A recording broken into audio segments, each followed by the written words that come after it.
Bonjour mes amis, que Dieu vous bénisse tous.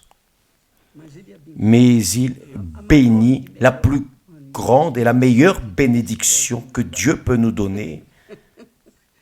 Vous savez laquelle c'est? Ce n'est pas l'argent, la position sociale, la santé, la famille, ce n'est pas le mariage. La plus grande des bénédictions que Dieu peut nous donner, vous savez ce que c'est? Vous savez ce que c'est? La révélation de sa volonté pour notre vie. Vous savez pourquoi? Lorsqu'il vous révèle sa volonté, vous dépassez n'importe quelle barrière. Vous êtes capable d'arriver aux limites pour réaliser ce qu'il veut que vous fassiez. Et je parle ainsi parce que cela m'est arrivé. Juste d'y penser, je ressens une joie dans l'âme. Parce que quand j'ai connu Jésus, lorsque j'ai eu ma rencontre avec lui, là, j'ai pris connaissance de ce qu'il voulait de moi. J'ai appris qu'il est mort, qu'il a donné sa vie pour sauver la mienne. Il a donné son âme pour sauver mon âme. Et que voulait-il de moi? Il voulait que je donne mon âme en faveur des personnes souffrantes, des âmes perdues de ce monde. Donc, lorsque j'ai pris connaissance de cela, de cette révélation,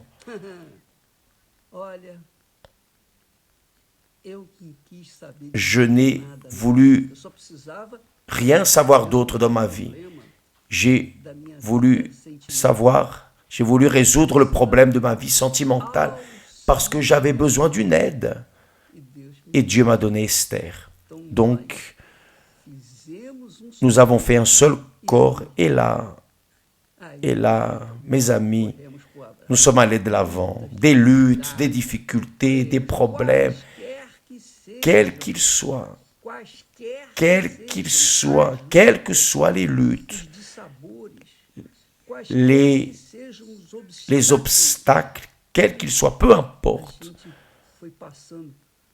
nous avons dépassé un à un pour alors réaliser la volonté de Dieu. Et c'est ce que Dieu veut faire avec vous. Le jour où vous allez comprendre, vous allez exploser. Parce qu'il n'y aura plus de problème. Vous n'aurez plus de problème. Vous aurez un but, un objectif, et vous allez mettre toute votre force, 100%, pour prendre possession de ce que lui veut que vous fassiez. C'est ce qui m'est arrivé. Vous savez pourquoi? Hier, nous parlions au sujet de la sensibilité de Dieu, que Dieu a une âme, Dieu sent nos douleurs, vous saviez cela. Vous voyez, en Ésaïe 53, il y a un récit parfait de la souffrance du Fils. Vous imaginez la souffrance du Père. Vous imaginez la souffrance du Saint-Esprit. De voir son Fils là, incarnant toute la malédiction de l'humanité, toutes les malédictions, incarnant tout le péché de l'humanité. Imaginez, lorsque vous pensez à un enfant en train d'être outragé, un enfant innocent, pur, très pur, saint, en train d'être outragé dans son innocence par un bandit, je n'ai même pas parlé de cela, mais par une crapule, un cruel, une personne perverse, un adulte cruel, qui utilise cet enfant et marque sa vie pour toute la vie. Donc, lorsque vous pensez à cela, quel misérable, quel malheureux, quel homme cruel Dieu a porté dans son Fils le péché de cet homme. Vous savez ce que c'est? C'est très fort, mes chers amis. Donc, vous imaginez comme Dieu souffre. Il a souffert là au calvaire, mais il souffrait déjà depuis le jour où Adam et Ève sont tombés dans le péché. Lorsque nous disons que Dieu souffre, voyez là, au psaume 86 de David, David, dans le désespoir, parce qu'il a vécu ses jours les plus amers de la vie à partir du moment où il a adultéré avec Bathsheba. Vous allez voir cela dans l'histoire de David. Dans la prochaine série, vous allez regarder. Mais le fait est que David, dans cette douleur, cette souffrance, cette angoisse, parce qu'il a souffert jusqu'à la mort. Bon, on ne va pas en parler. Vous allez regarder après, au mois d'avril, sur la TV Record. Mais il arrive au point, au psaume 86, de dire à Dieu. Voyez ce qu'il dit à Dieu.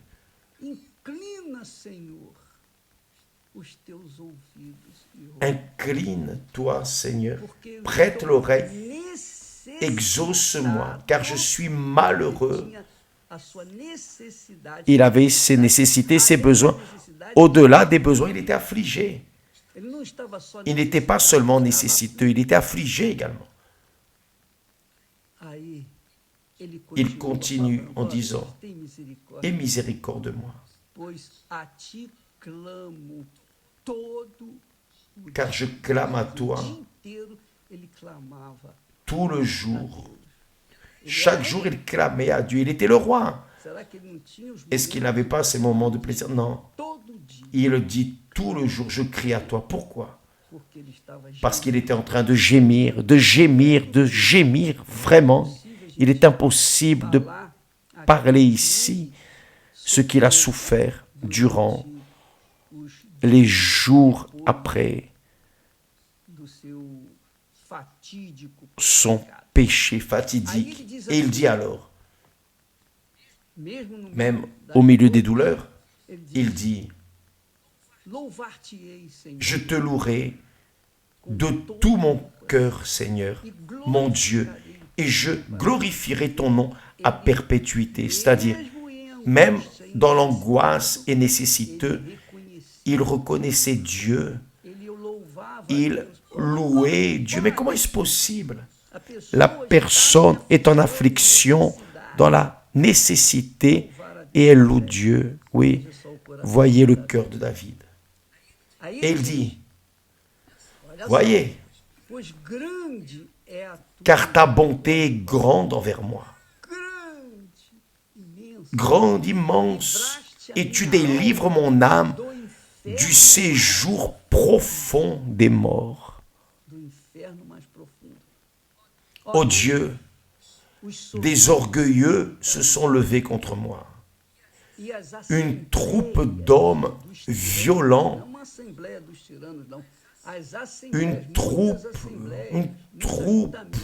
un rassemblement d'hommes violents en veulent à ma vie. Ils ne portent pas leurs pensées sur toi. C'est-à-dire, ils n'ont pas mis mon âme devant toi parce qu'ils étaient méchants.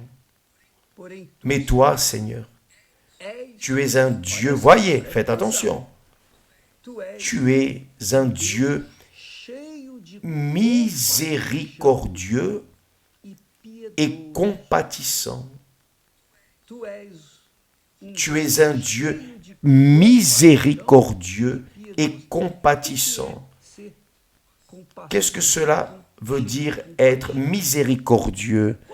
Lorsqu'une personne a de la miséricorde. Par exemple, lorsque vous voyez une personne souffrante, affligée, lorsque vous prenez connaissance de quelqu'un, par exemple, ces désastres, ces morts qui arrivent dans ce monde, lorsque vous voyez le peuple là en Ukraine qui gémit sous le feu, sous les canons, qui gémit de froid, de faim, gémissant de soif, gémissant des problèmes des besoins les plus simples. Vous voyez, vous avez compassion, vous sentez la douleur, on ressent la douleur, n'est-ce pas? Cela peut ne pas nous concerner, on n'est pas parents, mais juste par le fait d'être une personne, juste par le fait d'être personne, nous ressentons de la compassion pour les personnes qui souffrent, n'est-ce pas? Bien, cela montre que Dieu, la compassion de Dieu se fait par le fait qu'il est âme, il a cette sensibilité avec la souffrance, il souffre. Donc il dit, tu es un Dieu miséricordieux, un sentiment de douleur pour ceux qui souffrent et compatissant. Et il ajoute, lent à la colère. Mais toi, Seigneur, tu es un Dieu miséricordieux et compatissant. Et il inclut lent à la colère. Dieu est compatissant. Vous pensez que Dieu est là en haut, tranquille, assis sur un trône de gloire, en train d'être adoré, servi par les anges?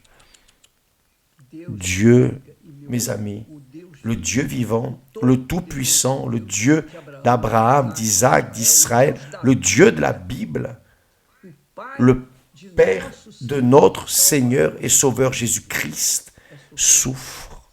Il souffre pour chaque âme qui descend en enfer. Il sent, mais il ne peut rien faire. Il a dit que, lui-même dit que Dieu ne prend pas plaisir dans la mort des méchants. Il ne prend pas plaisir. Mais que peut-il faire? N'est-ce pas? N'est-ce pas vrai? Mais il n'est pas puissant, il n'est pas Dieu, il ne peut pas changer. Non, il ne peut pas dépasser les limites, ses limites, en relation à la liberté qu'il nous a donnée. Vous avez des enfants. Vous qui avez des enfants, vous savez cela. Et vous qui êtes enfant, fils, fille, vous savez cela.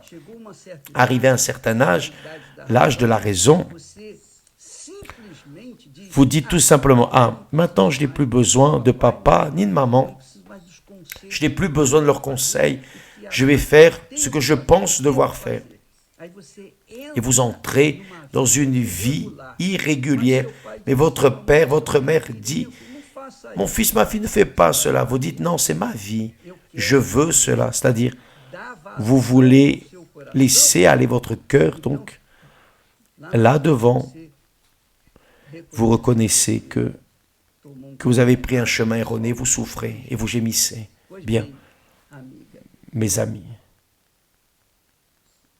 votre père, votre mère peuvent avoir l'argent du monde entier, mais ils ne peuvent pas vous délivrer de votre souffrance. Ils ne peuvent pas vous délivrer des drogues. Ils le peuvent? Non, ils ne le peuvent pas. Les enfants qui entrent dans les drogues, ils veulent vivre dans les drogues. Combien de parents gémissent, souffrent en voyant leurs enfants dans les drogues et ils ne peuvent rien faire. Ah, je vais le mettre dans une clinique, ça ne va servir à rien. Je vais faire ceci, je vais faire cela, cela ne va servir à rien. Aucun argent dans ce monde peut résoudre le problème d'un drogué. Parce que le problème d'un drogué est un problème spirituel. C'est un problème spirituel, c'est un démon. Donc, qu'est-ce que le père ou la mère peuvent faire pour cet enfant? Rien, si ce n'est prier, ce que beaucoup ont fait. Donc, mes amis, Dieu est ainsi. Il ne peut absolument rien faire pour nous tant que nous ne nous livrons pas à lui. Lorsque nous arrivons, oh mon Dieu, aie miséricorde de moi. Je suis fatigué de souffrir. Je suis fatigué d'être moi. Je veux de l'aide. J'ai besoin de ton aide. Là, oui, il entre dans notre vie et il transforme cette vie de dégoût en une vie saine, une vie bénie. Donc David savait que Dieu était compassion, miséricordieux, mais qu'il souffrait aussi. Il savait que Dieu souffrait à cause de lui, de David, à cause de ce qu'il avait fait. Mais que pouvait-il faire? Dieu ne peut pas dépasser sa sainteté, sa justice, qui est très pure. Non, il ne pourrait pas. Il devait laisser David selon sa volonté. Mais lorsque David l'a invoqué, acclamé, il a écouté et il lui a répondu. Mais cela ne veut pas dire qu'il a oublié les péchés de David. Non, la Bible dit, là, dans le livre de Nombres, l'Éternel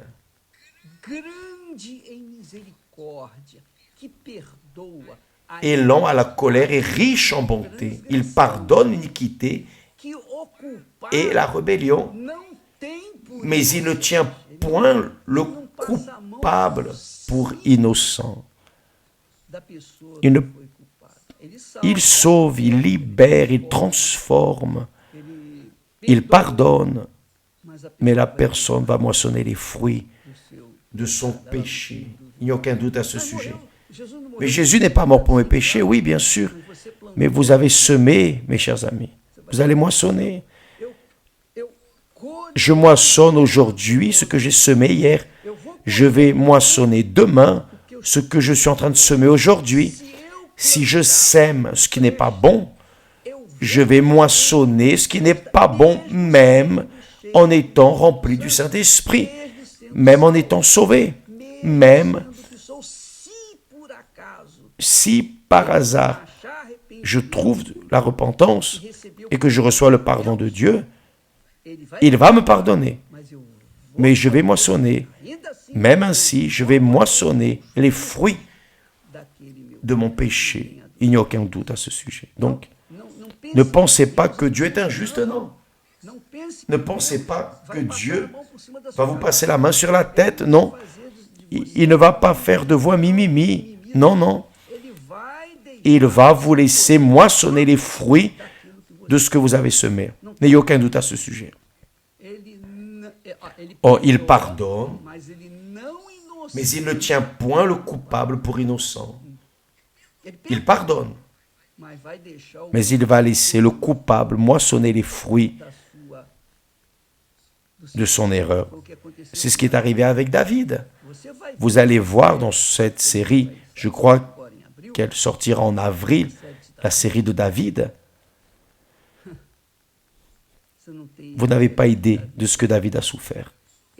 Il a souffert tous les jours de sa vie, le reste des jours de sa vie.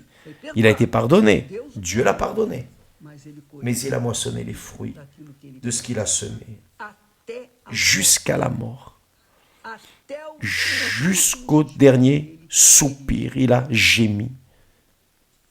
Très fort, c'est très fort, mais très très fort. Et l'excellent exemple, une excellente leçon pour nous tous. Dieu a permis tout cela. Il a permis que tout cela arrive et il a laissé écrit, il n'a rien laissé manquer pour que nous venions nous revêtir d'humilité et ne pas faire la même chose. Ne pas être et ne pas faire la même chose. Donc, mes amis, Dieu souffre, il sent, mais il ne peut rien faire. Il ne peut pas interrompre la liberté qu'il nous a donnée, empêcher la liberté qu'il nous a donnée pour que nous ne venions pas pécher, pour que nous ne venions pas moissonner les fruits de notre péché. C'est la réalité. Donc il dit ici, l'Éternel, mais toi, Seigneur, tu es un Dieu miséricordieux et compatissant, riche en bonté et en fidélité. Bien, nous parlerons plus à ce sujet parce que vous qui êtes en train de moissonner les fruits de ce qu'a été votre vie dans le passé, c'est naturel. Vous avez été pardonné, mais vous allez moissonner les fruits de ce que vous avez semé. N'ayez aucun doute à ce sujet. On ne se moque pas de Dieu. Tout ce que l'homme sèmera, il le moissonnera. Qu'il soit bon, qu'il soit mauvais, il moissonnera ce qu'il a semé. C'est pour cela que je demande que le Saint-Esprit vienne illuminer votre compréhension pour comprendre la parole de Dieu, pour être humble et vous réserver et vous garder et vous protéger, même si vous devez vivre dans une bulle, mais que vous soyez protégés dans cette bulle de connaissance de la parole de Dieu pour que vous ne veniez pas à tomber en tentation et moissonner les fruits du péché. J'aimerais, en parlant du fruit du péché, la chose qui arrive le plus, ce sont les mauvais mariages, les mauvaises relations. La chose qui arrive le plus dans ce monde, parce que lorsque le garçon, l'enfant, passe à l'adolescence et commence à vouloir d'autres relations avec les autres personnes, etc. Et nous vivons dans un monde qui est un enfer dans ce monde précisément à cause des mauvaises relations. Donc, aujourd'hui, à 20h, ici, au temple, comme dans tous les temples de l'Église universelle, vous allez trouver un cours, une orientation qui certainement vous aidera à penser avant de vous marier. Avant,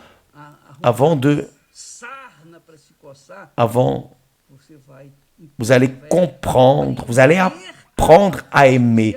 Parce que si vous apprenez à aimer, vous allez apprendre à éviter la souffrance. Oui ou non? Pensez avec moi. Lorsque nous apprenons à aimer, la même chose est la foi. Vous apprenez la foi intelligente.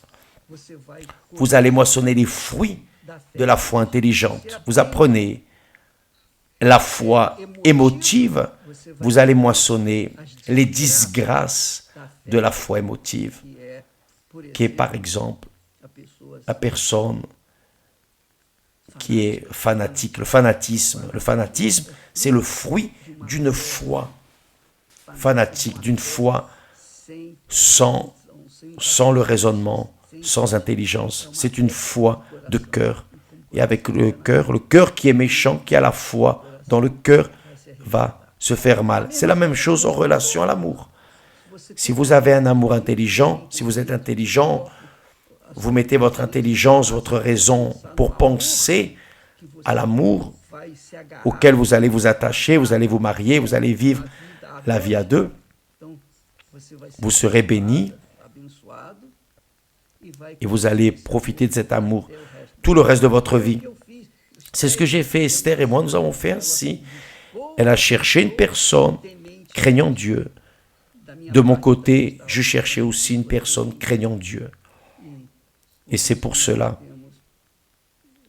que nous pouvons réaliser, nous avons pu nous marier, faire un seul corps et vivre cette vie à deux jusqu'à la fin de notre vie.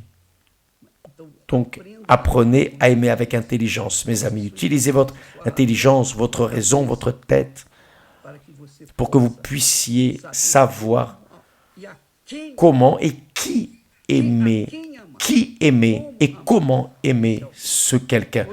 aujourd'hui au temple de Salomon à 20h. Christiane et Renato seront là, donnant le meilleur d'eux pour ceux qui veulent utiliser le bon sens, la tête, l'intelligence. D'accord? Que Dieu vous bénisse tous et à demain, grâce à Dieu.